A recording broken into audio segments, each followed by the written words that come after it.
Well, like I said before, the track over here on the workbench has gotten so bent out of shape now. It's time to replace those switches that have been putting in the work for a very long time. Also, I wanted to rearrange this set of switches here so that during operations the workbench doubles as an industry, but the way I have it set up is just for testing locomotives, see if they can make it. I don't have it set a good setup for switching. So what I'm going to do is I'm going to bring in a switch here that switches off to here, switches off this way, and then I'll probably just keep that one back there like it is. That way you could work the end of the yard and you could shuffle trains. So what I'm going to do, we're going to kind of freehand this business here a little bit. We're going to take these two templates, these two Fast Tracks templates that you find on handlaidtrack.com, and go to the template library and you print these out on paper. Now what I'm going to do is I'm going to cut them so that I've got each individual turnout, and then I'm going to tape them together in the way I want them to look. And then for this, we're going to use scavenged brass flex track rail. These will not fit in my Fast Tracks jig, but these turnouts, I don't have a jig for a number 5 turnout. I have a number 6. And I'd like this to be number 5s over here. Number 5s are plenty big for this part. And since we make everything make number 4, this will be just right in the middle. So that'll be good. So once I got them all taped together, then we can go ahead and start preparing the rails. The one Fast Tracks tool I will be using on this is the point jig, and it's a little clamp that allows me to form the points. I find that my number 6 one has worked for everything that I've done, whether it's a number 4. We did 4s and 5s and 6s, and then we got some huge ones. That one has worked out nicely for that. The other thing we'll be using is a 3-inch grinder to do a lot of work for us. All right, let me get these taped together and then we'll get started. All right, here's how I'm going to line them. Now I've trimmed them down, and I've trimmed along the edge here. That way when I lay them down, I'm going to use this one to come in and line up so it looks like one continuous drawing. I'm going to put them on the track in a good spot here where I can line them up.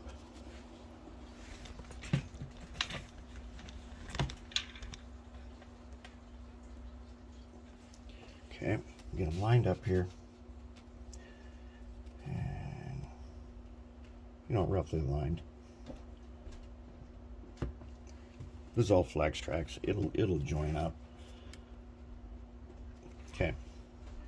Then I'm going to take the second piece here. Actually, let's put an extra one on this one.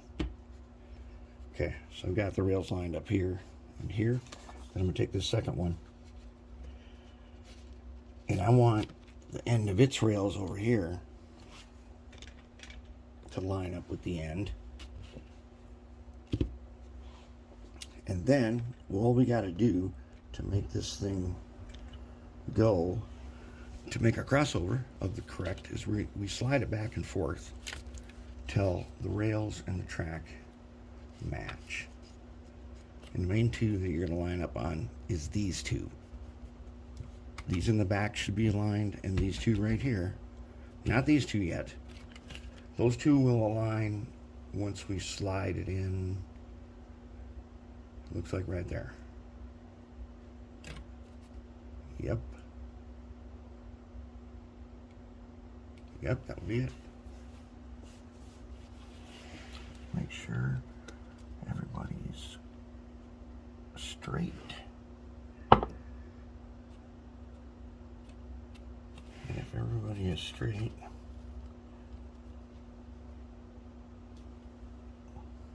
that looks pretty good. I'm going to anchor it like that. Put one there, and then we're going to take a piece of packing tape.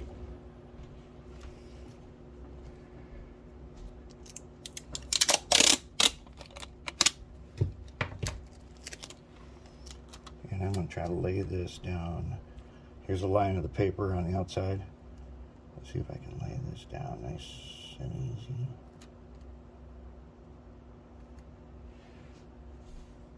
There. When you're done, you should have this. And then we're going to set this on the workbench, and we're going to work directly on top of it. Okay, plan is all taped together. So this whole thing here, of this crossover and that crossover, 4 total switches, is going to be basically one big piece of rail, one big fixture. Once you've got your plan all taped together, cut all of your rails to length and leave most of them with a little extra on the end. And you just follow the patterns here. The little gaps are you do that when you're done. Now, here is what we call a wing rail. Okay, I'm going to show you what is special about it.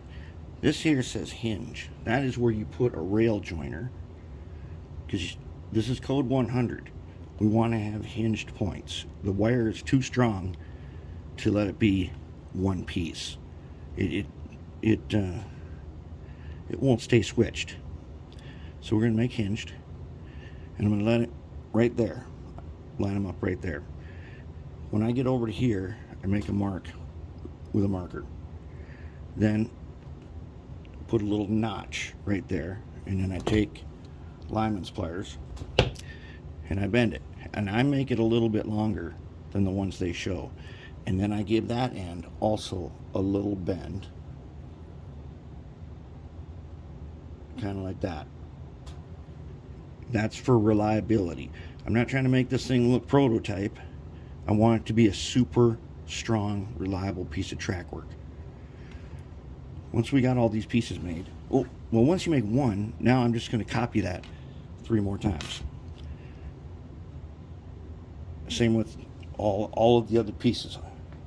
I make one, then I copy it, and that makes it go really fast. So once you've got those parts ready, then we're gonna go ahead and we've got to do some gap cutting, where the points switch into the rail, and we got to make frogs.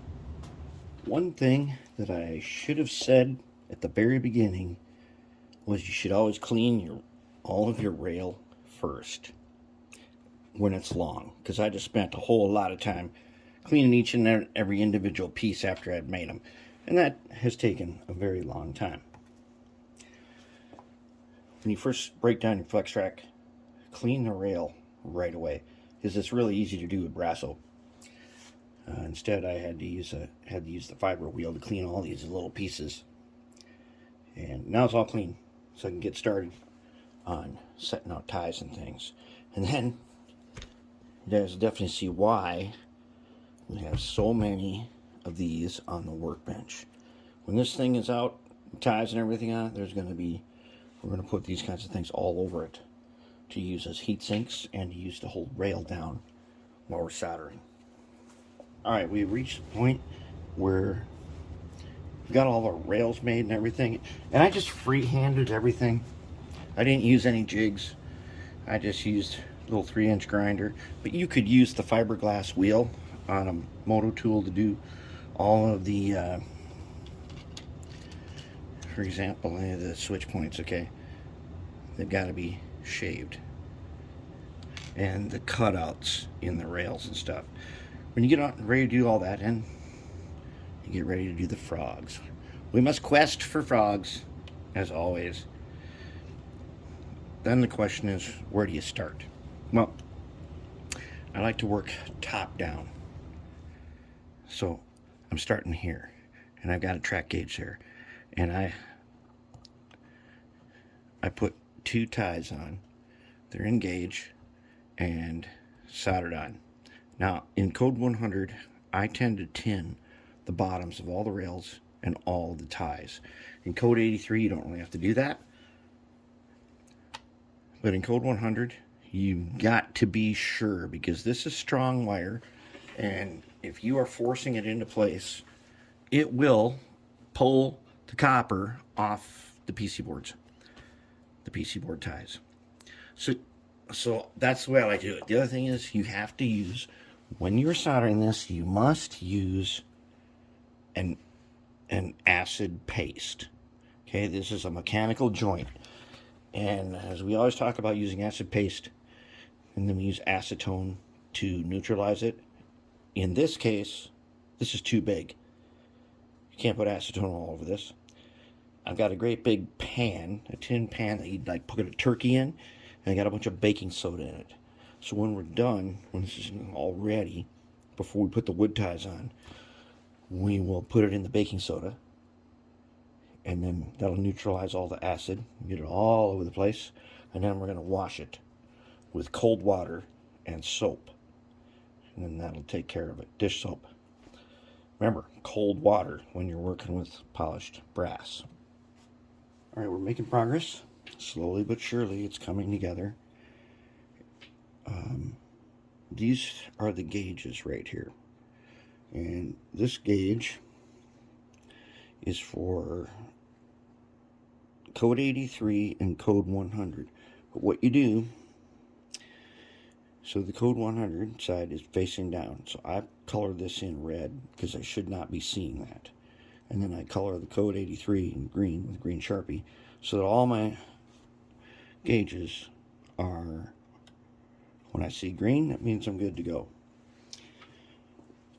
Been working on questing for frogs. I think all the frogs are in place now. Yep. And one of them is going to need a little filing. No problem. And I'm putting in the hinged points. And if you can see right there, you'll see a couple of rail joiners. Those are the actual hinges where the points will go in there. And then I'll be able to throw the points back and forth, and they won't spring. Like if you do a continuous one. If you're doing code 83, you can have a continuous piece here. You don't need the hinges. And then, because it's on the workbench, I'm doing another one of these guys where I put these ridiculously long ties spanning all 3 tracks. And I've got a bunch of them. It'll keep it very stable, since the workbench gets a lot of wear and tear. This thing will be much more stable than the current set there. And this, now remember, this is to reverse it so that we can switch the workbench as a yard. During ops, workbench is an industry. Now you can see what I got all these guys for. Sometimes I end up emptying the whole bench when I use this. But we're making good progress. And so let's keep at it. Alright, we've got our piece. Now, obviously it's way overbuilt, because you don't really need all these PC board ties. But it's going on the workbench where it gets beat up. So we've got a lot of extras. And to keep it as one big fixture, I'd like to add a lot of extra strength to it. And that's what it has right now. Now, we've also cleaned up all of the points, and they are ready. When you get to a point like this, you want to take like your jeweler's files, okay, and then you want to clean some of these spots here where points come in. You want to see if you can get a better fit. You need to check all the frogs to see if wheels go through them. I know that this one is a little bit narrow, and the reason I know that is because you use standards gauge for flange ways, and this thing has to fit in here and go through. Well, that one's not too bad. And a little cleaning up. Let's see, this one I think is way too narrow. Yeah, it is. That's what that's for. And then we'll go through here and I'll clean that up either with a file or a little tiny cutoff wheel. We'll get those things cleaned up. Later, we'll do the gapping. That's for the electrical part. But right now, I'm at the point where I want to clean it up. I'll probably trim the ties to their lengths, and then this is going in a pan of baking soda, get all the acid neutralized, Then it gets washed in cold water and soap, dish soap, and then get polished up a little bit. And then we go through and we check, are all of our solder connections good to go. Should feel really solid. This is going to be nailed down, so later I'll take it over to the drill press and I'll drill a whole bunch of holes in various places, tiny ones, for tiny nails. And that's how we'll install it. So when you're doing these things, it takes a lot of patience and it takes a lot of time, especially if you're going to be doing something big and complex as continuous rail, where sometimes you end up having points on either side of a rail. It just takes patience and practice. If you just started with a simple switch, you'll find that if you do a whole bunch of preparation first, clean all of your rail. Before you cut it, tin the bottom of it. Now that's for code 100. Code 83, you don't need to do that. But you still do need to sand the bottom of the rail in code 83. And then in code 100, you sand it, then you tin it. Tin the whole tie. Tin a whole bunch of these all the way down one side. That will save you a ton of time. I spent so much time actually tinning pieces that I had already cut, and that just took a ton of extra time. But eventually you should get to the point where with some preparation, you can knock out a single switch, full preparation in less than an hour.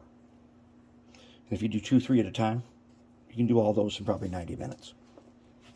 All right, so now it's time for cleanup. We'll get to cleaning. Now we're going to do some markup that is used for wiring and gap cutting.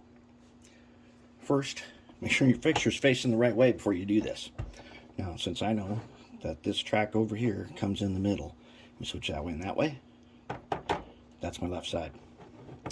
All right, so that means this rail closest to me is red. And I'm going to go ahead and take a red Sharpie and I'm going to mark the red rail. Also, this wing is red. Okay. Now before I go through and do all reds, I'm going to mark some black rail.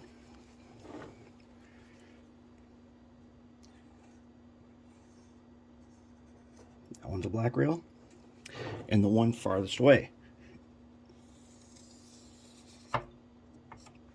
This is really helpful for troubleshooting. This wing. Okay, this one's red, this one's, that's the black rail. This is a black rail. Okay. This is a black rail.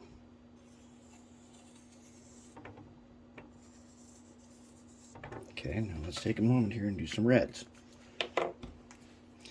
It's very easy to get confused, especially when you're doing gap cutting. There are certain gaps that you don't want a gap, like right here. You want your wing rail to stay with its rail that it comes from. And little by little, you will get everything marked, and then that's going to help you tremendously for troubleshooting.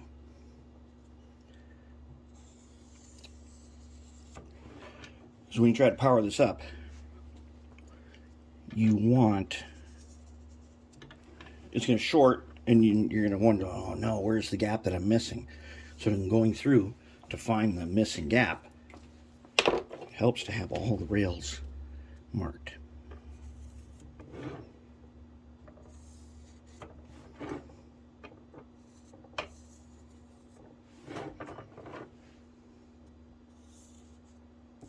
There we go. There's our rails. Oh, one more. Okay.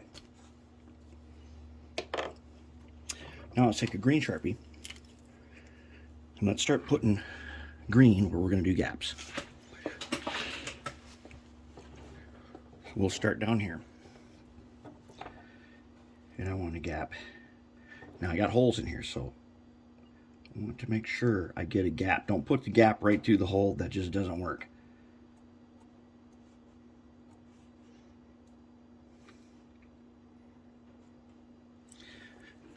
Okay, now on these guys, the frogs are going to get gapped to where they're, and the gap goes right there. So I do not want to gap that right there, but I have to gap the middle.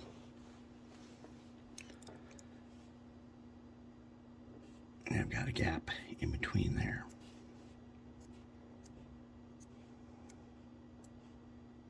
Okay. Let's go back to this part. So we need a gap right down the middle there. And since I'm cutting the gap in there, I'm going to need to get in the middle there. Okay, then over here, since this frog will be isolated, I want a gap there. Don't get your gaps too close to the rails, because sometimes with stress, the rails will pull the copper cladding off of the PC board. Now, did I do that one right? Nope. Here's my gap. This one's wrong. That one right there is a no-go. That's no gap there. Gap goes in between. And that one, no gap there. We already got a gap. All right, now let's go back this way. Okay, so here I'm going to have my gap in there, so I want to do that one. Yep.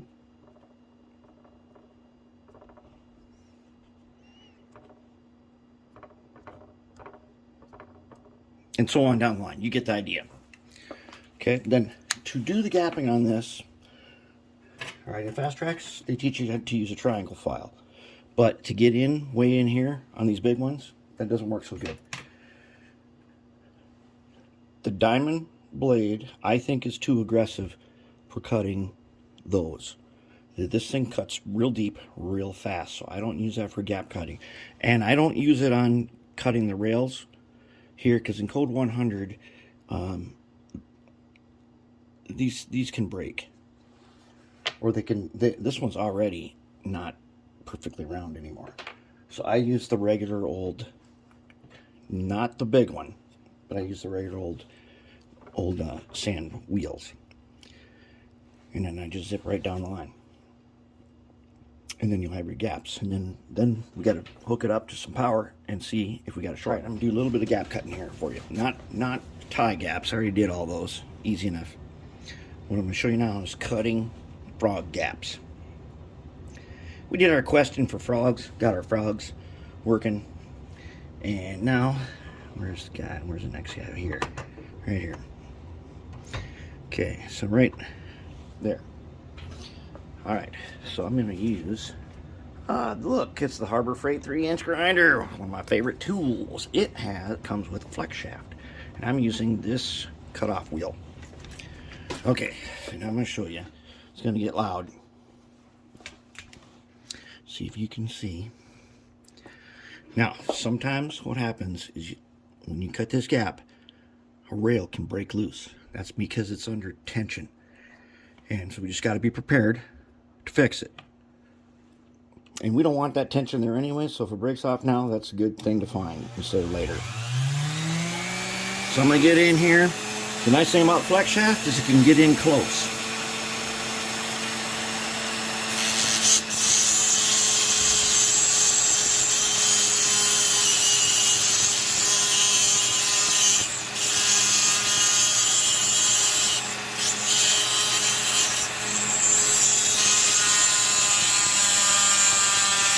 Oh, there was some tension right there. Yep. That was the tension I was talking about. That means I bent it too hard. No problem. Now we just fix it, and that tension will be gone. So I'm going to put a little acid paste here. How far we got you going out there? We can get some acid paste on there. Now, how about this guy? Yep, he's going to need some too. Actually, since he's so locked in, I'm going to use some liquid flux on him. That liquid flux you do not have to clean off when you're done. You don't have to neutralize it. But we need a gauge. That tension, if you leave that tension in there, it will break loose eventually. So it's good we find it now while we're on the workbench. Okay. Very nice. Now, let's put this guy back in there. Now, this guy, since he is a part of this wing here, and really, it doesn't really, the only thing that really matters is does the wheels go through? It's kind of splayed out there, as you can see. This is not some kind of contest piece or prototype thing. This is workbench. This is a yard ladder for the workbench. So let's keep his gap. Okay. And we really don't care that it looks like that. What did you know is that this lends, whoops, not that far. This lends strength to our fixture. All right, now, I was going to do some bulldozing there with the solder, but we're just going to go ahead and not like that. Let's get some new solder and put it on here. There. How about that? He's going to be splayed out pretty far, but we can change that, huh? How do we change it? We take our alignments. All right, and we're going to bend them just a little bit. Close them up just a tiny bit. It'll be about like that. Good enough. Let's go ahead. Kind of lock that down. And then we've got our acid paste down there, right? Hold it. Why are you tipping over? We better smooth it, huh?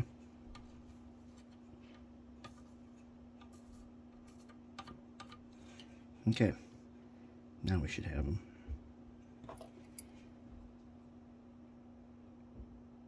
He's just got to not interfere with the gap. He's got to not interfere with the flangeway. And after that, it don't matter. Because we are going to be adding guardrails to this. And you know me, I love those ridiculously long guardrails. Everybody says, oh, you can't do that. Well, you can. And what those guardrails do is they make sure that if this isn't totally accurate, still don't derail. That's what we're looking for. That's not bad. It's pretty good. All right, that's how you do gaps. Okay? If you don't have that tool, I'll tell you what, for like 40 bucks or whatever it costs, it's one of the go-to tools I use. Okay, I just dealt with the orphan rails. Now, an orphan rail shows up, I'm going to show you close up. Orphan rails show up on all switches, even the ones you get that are already made. Okay, this here is an orphan rail. Why? Because there's a gap here, and after that there's no other power that comes to this. So I put a wire in from here to the next one that is powered. Okay, same with this one. This is an orphan rail. Why? Because it appears here. Where?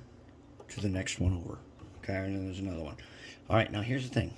On your snap switches, if you have a regular switch that you bought, whatnot, you put it in your layout, and if you use plastic rail joiners on these two rails, this is always an orphan rail.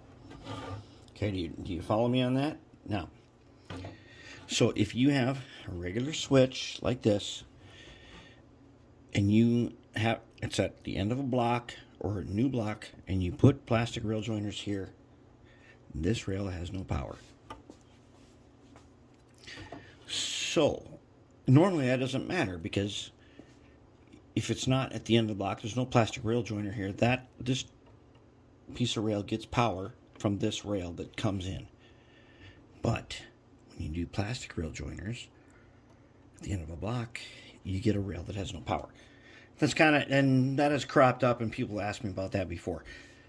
So that's why I'm bringing this up now. So I like to wire them together. This whole fixture needs to be powered. If I put 2 leads here, and I put the lighted flat car over here, it should light. Okay? Everything needs to be lit everywhere. That way, when I drop this in, I'm going to set some feeders on this track, some feeders on this one, some feeders on that one, and then, as we've talked about before, the 2 resistor problem. When you make an extra pathway, like 2 resistors side by side, which that cuts the resistance in half, when I drop feeders, the resistance on the whole thing drops. And it's brass, which, according to the special Compendio Secrete, this one, Lynn Westcott, let's find his page. Wait, that's John Armstrong. Darn it, that's not the right one. Okay, this one here. Okay, how to wire a railroad. Now this book is mostly based on power routing, which we don't do. But there's so much awesome information in here. I don't know if we can find the chart. I should have a bookmarked. But in here is a chart of brass rail that shows you that brass rail has way less. Okay, here it is right here. Let's go ahead and look at it. Let's zoom in on it. Relative resistance. Okay. Silver 1.6, copper 1.7, gold, aluminum, magnesium, zinc, brass 7, and so on up the list. But where is this thing on track? Because it's not nickel, silver. Brass track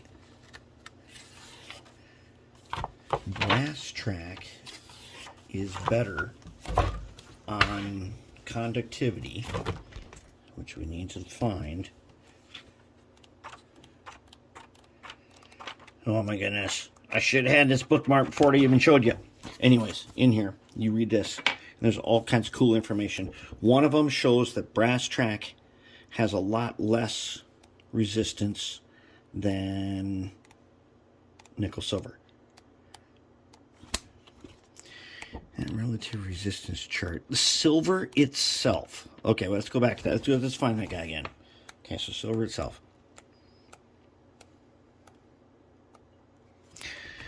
Silver is a 1.6, but nickel silver is not actual silver.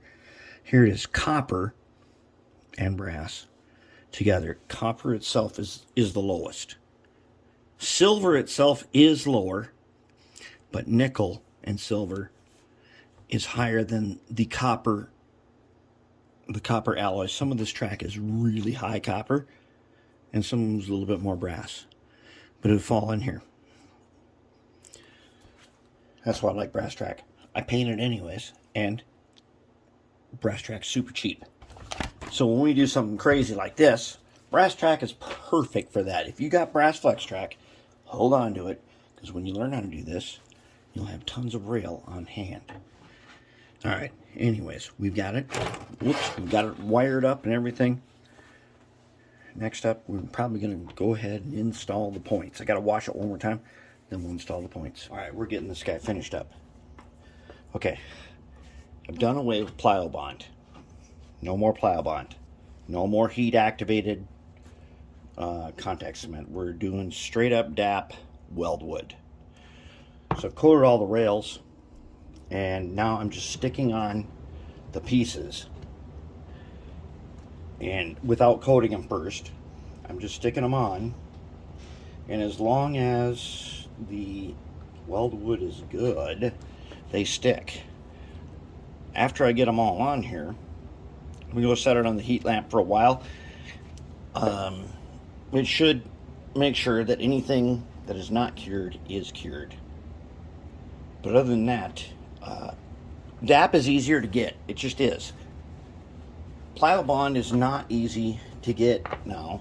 And I got it in a jar before at Lowe's.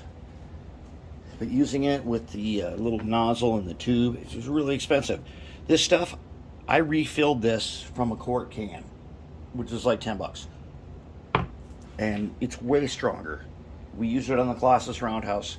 It's just stronger. So we're using it on this switch. We'll find out how it is when we're done. Okay, it's together.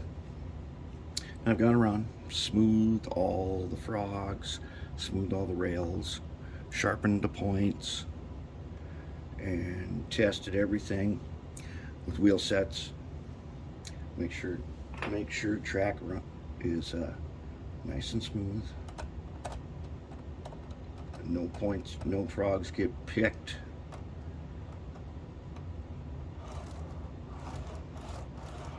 Very nice. Now, one last thing that I do is, you see these little wires in here? All throughout here. Yellows are the red wires, greens are the black wires. Let me show you something. So here's the spotlight card. Alright, there's our spotlight card that tells us if track is dirty or not. But more importantly, it's going to tell us if we got power. I pull up some power on the power pack and the light is on. But you see that we're way down here on this track. We've only got 2 leads over here. This is one of the more important things, I think, to do when building switches or installing them, is certain rails end up getting orphaned. We've talked about those a lot before. These wires here, make sure that even if I put power way over here, everything lights down here and there are no shorts. So if I was to take this red and I put it way down here, it still lights. If I was to take the black wire and put it way over here, it still lights. Or if I put the black wire right here, it still lights. That means we got good continuity throughout the whole thing. And that's what we want. So now I'm going to go ahead and paint this, and then I'm going to probably go ahead and get it installed. Okay, this section, so I don't get this mixed up, is about this yard ladder that we made. Alright, this is not about the workbench rebuild. It's about the yard ladder. Okay, so it's ready.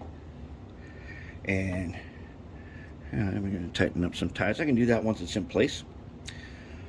Painted it, and then to get the paint off the rails, I used to sandpaper, but that's kind of messy. It's so easy, so much easier to just scrape it off with a razor blade, and then you take your sponge and you make it nice and smooth.